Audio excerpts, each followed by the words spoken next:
Hello everyone, welcome back to Lorcana Craze. My name's Mike, and for those who don't know me, I am a Disney Lorcana content creator and I specialize in themes and gimmicks. You know, all the fun casual stuff most people don't either cover or, you don't really see much of it.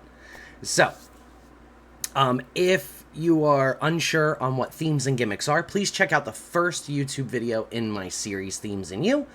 And that'll give you a brief explanation of the different themes and gimmicks that we do have, or at least the definitions of what each particular one is. So that's like the typals and characters and, combos, things like that. So please go check that out if you haven't yet. In this video, though, I'm extremely excited to share with you one of my favorite gimmick decks, one of my biggest gamble decks, and that is HEIHEI, the Expanded Consciousness.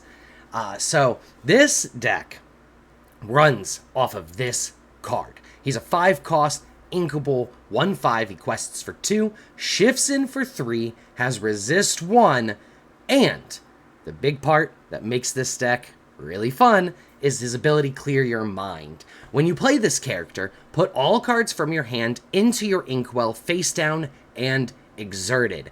So the objective of this is to get him out on 3, shift him in on 3, dump our hand, and then play big stuff. So a really, really cool thing about this, and a really bad thing. Cool thing, on turn 3, you can ink your whole hand. You'll go to 6 to 7 ink, depending on how the game is going in those first 3 turns.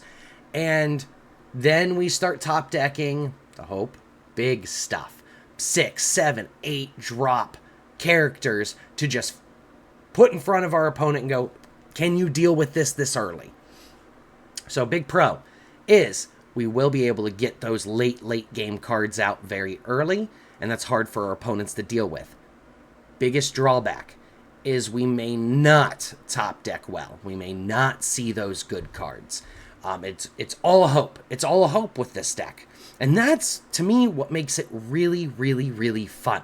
So, there's really not a whole lot to cover about the card itself.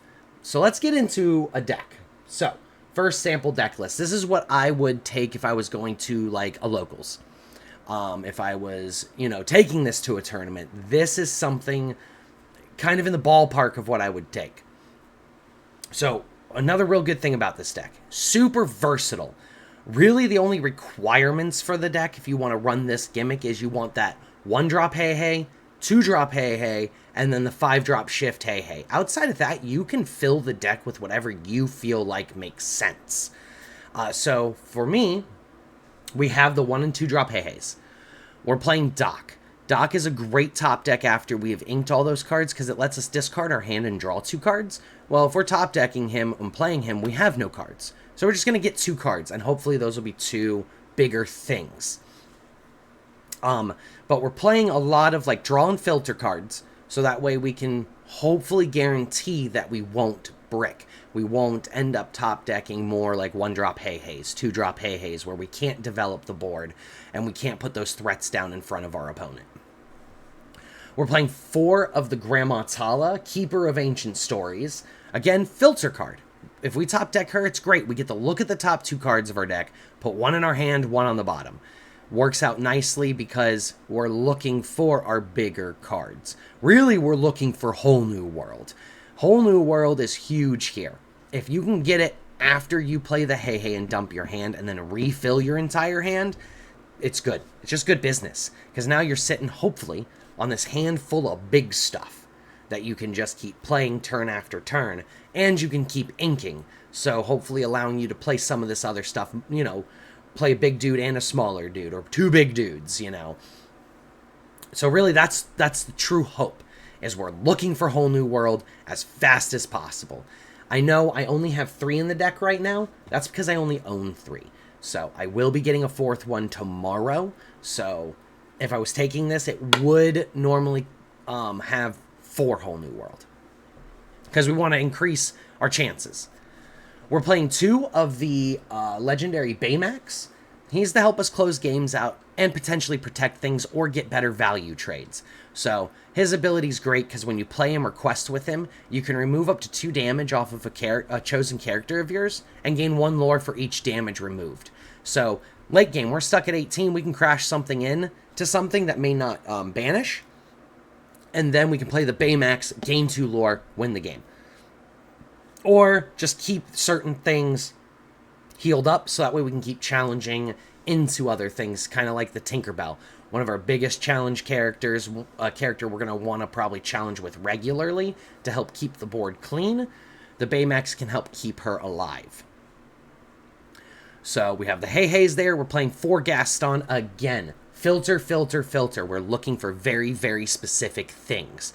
So what's great about the Gaston is when you play this character, you look at the top 3 cards of your deck, you put 1 in the hand, rest on the bottom. So again, we're digging. We're digging for Whole New World. We're digging for Hades, Grandma Tala, Tinkerbells. We're digging for our big stuff. For Cusco's to deal with items and locations, also for his resistibility.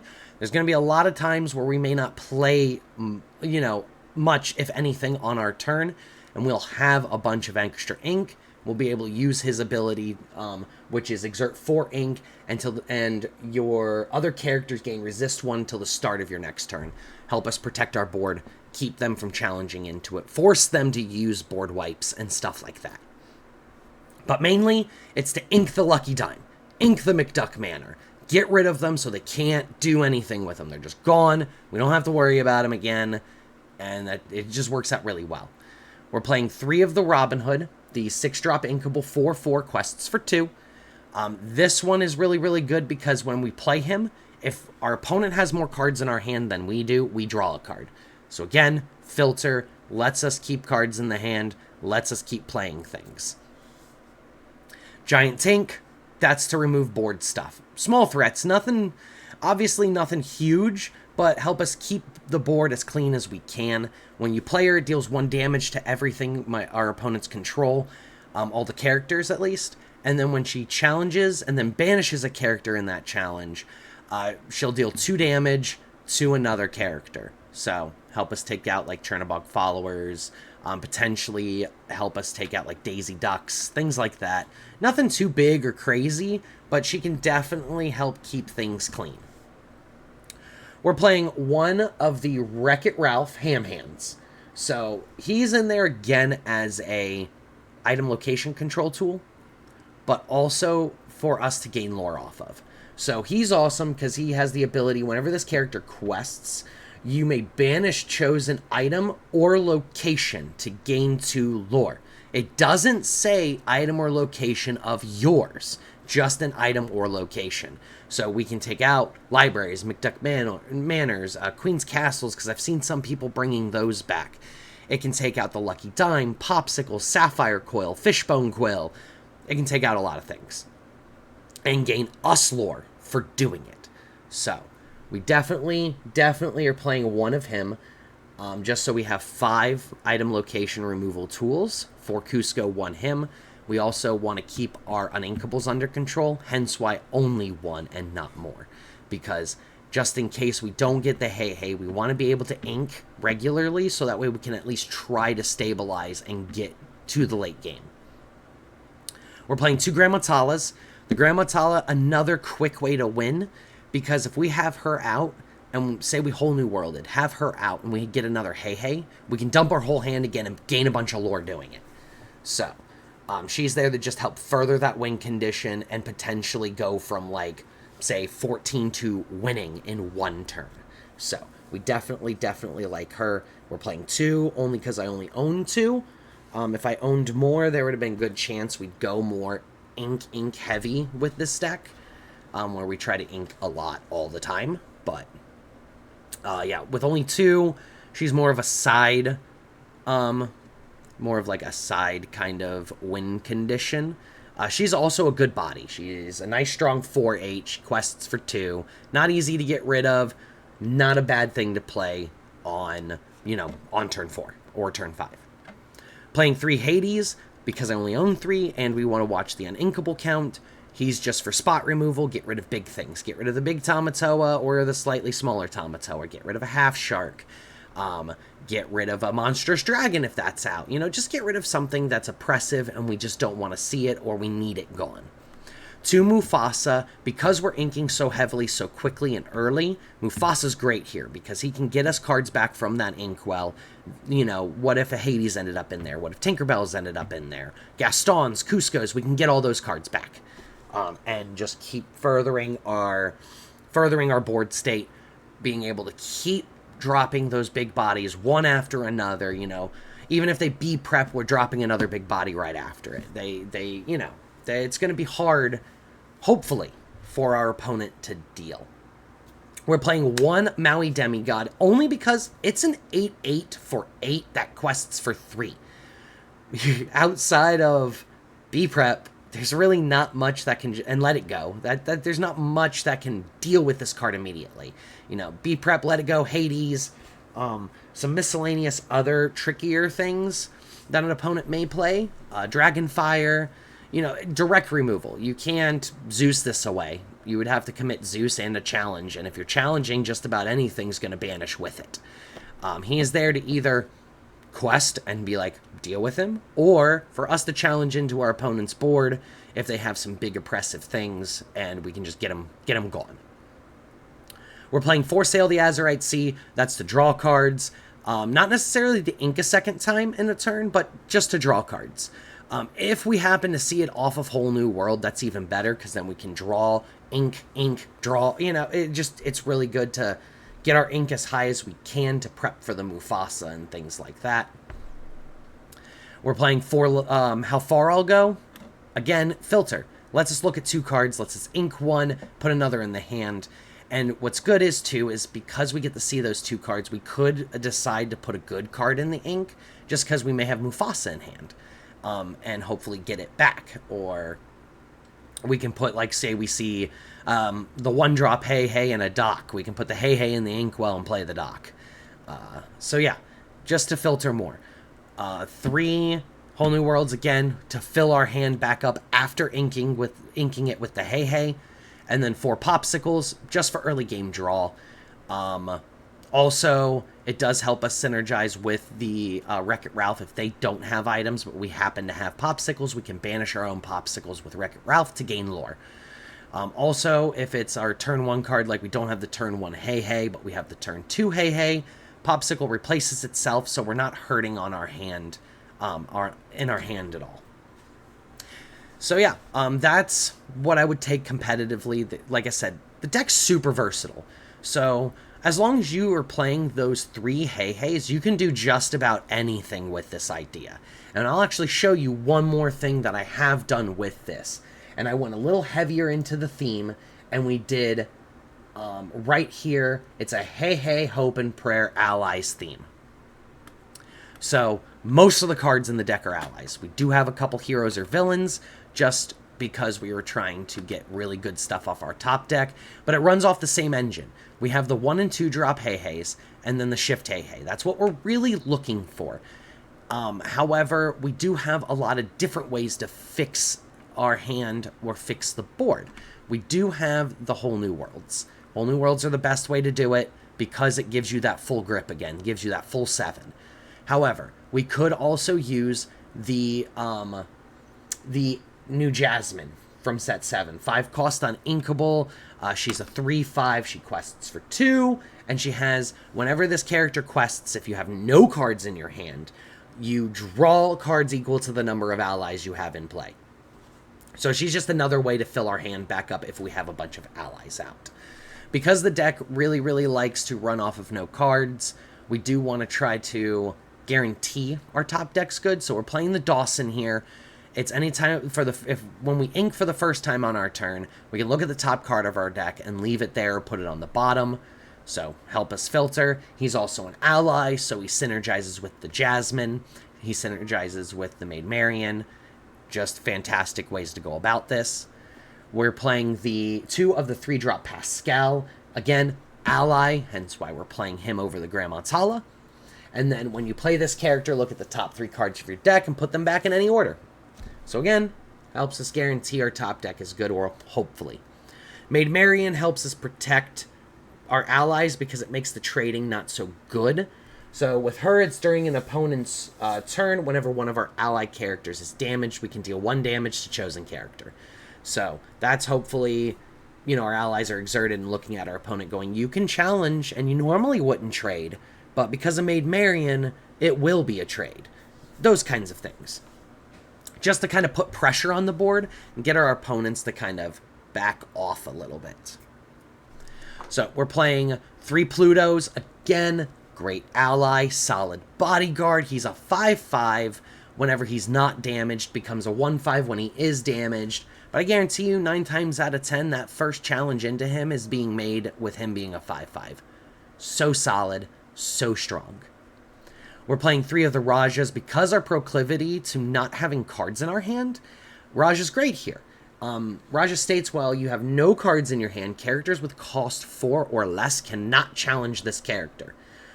So it being a 3/4 questing for 2, it survives most things. Us having no cards in hand, it survives a Fox. It survives just about anything our opponents would normally challenge with, outside of like when we start getting into the Mauis and things like that. But protects it from most things, which is really, really solid. We're also playing 2 Tiana, again, because we are normally not having cards in our hand.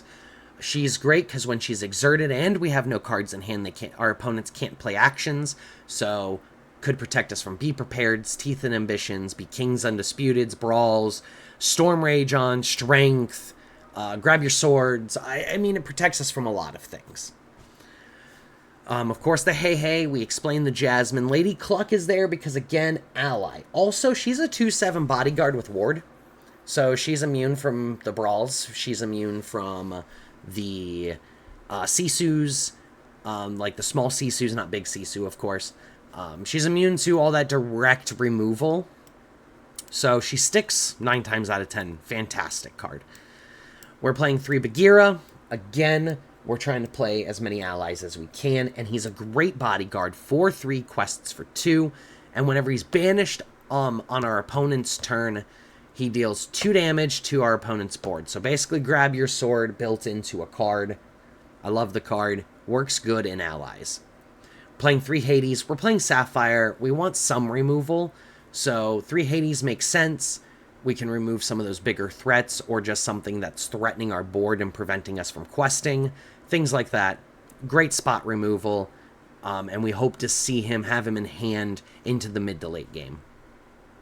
Playing 2 King Louis. Again, ally. Also, he's a 7/7 that quests for 3. Again, really, really, really hard to get rid of. If you drop him, they almost have to have a board wipe or like a Let It Go, Hades themselves, something like that just to get rid of him. Otherwise, he's going to stick, and he's either going to challenge into something and banish it or quest for big. Love the card. We're playing 2 Mufasa because, again, I feel like with this kind of gimmick, with the HEIHEI line, we want Mufasa because we're going to ink so soon. We're going to get to 8 so quickly that Mufasa makes sense. He gets to stick 9 times out of 10 now. A lot of times he just doesn't. They just can't deal with him on turn 5 or 6.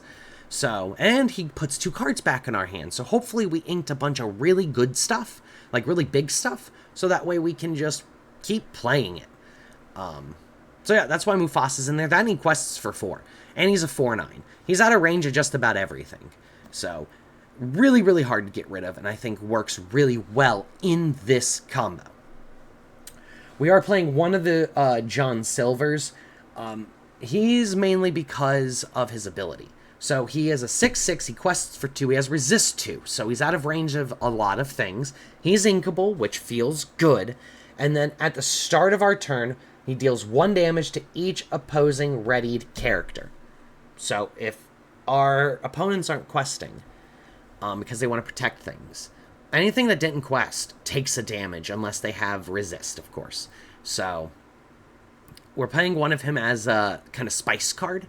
If we can happen to play him on turn like 5, it's going to cause a big problem for our opponent, because they're either going to just have to quest or take the damage. And if they quest down and we have other characters, then we can challenge in. So it's kind of a lose-lose for our opponent. At least that's the hope. That's why there's 1. If it works out, great. I would probably go up to more. I may even put it in the other version of the deck. But as of right now, not convinced it's good enough, especially if you're going against like the Sapphire, like Sapphire aggro or something. It usually plays Cogsworth, which immediately shuts off John Silver.